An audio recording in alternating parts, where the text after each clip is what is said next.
ముందుగా ఉండాలండి. కొత్త సంవత్సరం నాకు లేకుండా అందరూ అందరూ సంతోషంటే తల్లి ఒకసారి ఒకసారి కొత్త సంవత్సరంలో కొత్త చాలా సంతోషంగా ఉంటుంది.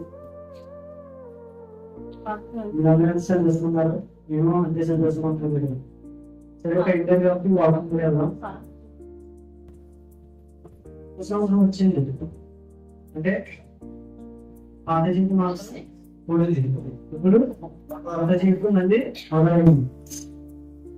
ఇప్పుడు ఏంటంటే పాతవన్నీ లేవు, ఇప్పుడు ప్రెసెంట్ వచ్చేది. కొత్త సంవత్సరం ఉన్నాం కాబట్టి కొత్త సంవత్సరం ఎలా ఉండాలో అలాగే మనం ఉంటుంది. 2020 ఉన్నాయంటే మనం 2020 తెలుసుకోకూడదు. అది మొదలుగానే మన జీవితంలో ఉండాలి. ఇంకొక సంవత్సరం ఏంటంటే మనం కేవలం సెలబ్రేట్ చేసుకోవడం కాదు, సంతోషించడమే కాదు, ఎందుకంటే డిసిషన్ లేదు, ఒక నిర్ణయం తీసుకోవాలి. మనం కొత్త సంవత్సరం చాలా మంది చాలా సంతోషంగా కొత్త సంవత్సరంలో వచ్చారు. చాలా మంది ఎలా ఉంటారంటే కొత్త సంవత్సరం వచ్చింది, కొత్త జీవితం కావాలి అందరూ పడుతుంటారు. దేవుడు మనం జీవించాలి, మేము గొప్పవారు అవ్వాలి అని పెద్ద వరకు కోరుకుంటారు. కానీ దేవుడు యొక్క శరీరం మాత్రం ఎవరికి అవుతుంది, ఆయన నుంచి బ్లెస్సింగ్స్ కావాలి.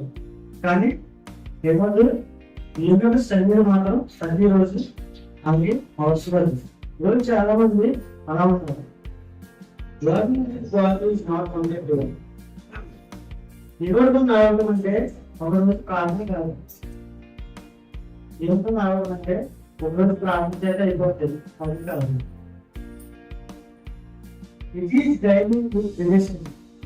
ప్రతిరోజు సంబంధం, దేవుడితో ప్రతిరోజు సంబంధం. భార్య నాకు ఎలా ఉంటారు, ఒక సంబంధం ఉండడానికి వచ్చారు.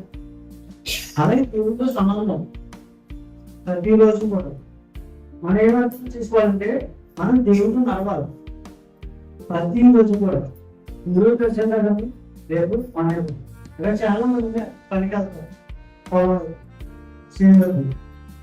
అది ప్రతిరోజు వెళ్తారు. అది వెళ్ళిపోతారు, ఈరోజు ఎంత వెళ్ళిపోతారు, ప్రతిరోజు ప్రతిరోజు పనికి వెళ్తారు. అలాగే మనం ప్రతిరోజు కూడా దేవుడితో నడవాలి. వచ్చేసి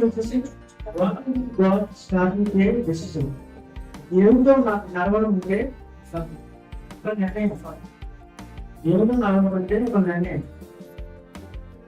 యెహోషువ 24:15 వచ్చింది. యెహోషువ 24:15.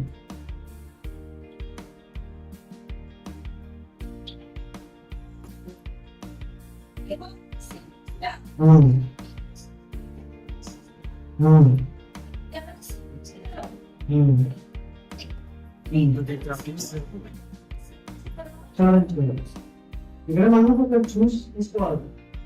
అంటే దేవుడితో నడవాలని మనం యాక్సెప్ట్ చేయాలి.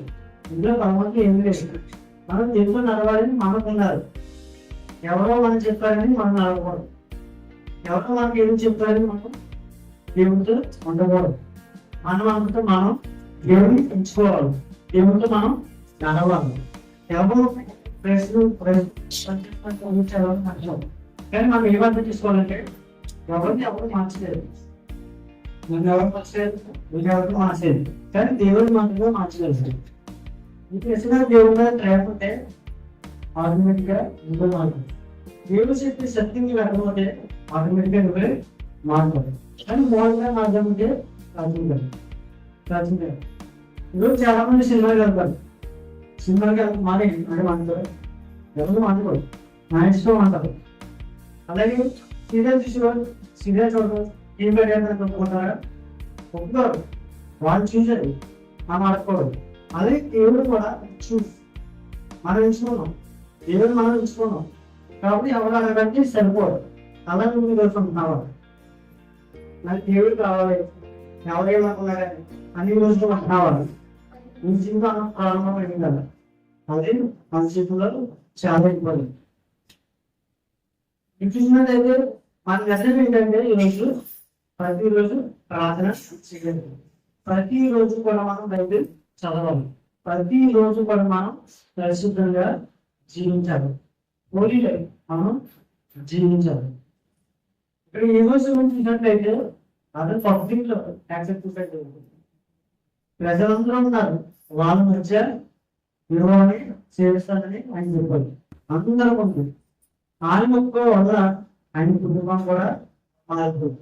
ఆయన కుటుంబం కూడా దేవుని నమ్మకం, దేవుని వెంబడించారు. ఒక్క మనిషి ఇంట్లో కూడా మారారు, ఇంట్లో అందరూ కూడా మారిపోయారు. ఇప్పుడు మీ ఇంట్లో ఎవరైనా మారకపోతే మీరు ఒకరు మారితే మీ జీవితాన్ని బట్టి అందరూ మారుతుంది. మీరు జీవించిన చింతను బట్టి అందరూ మారుతుంది. నువ్వు దేవుని నమ్ము కూడా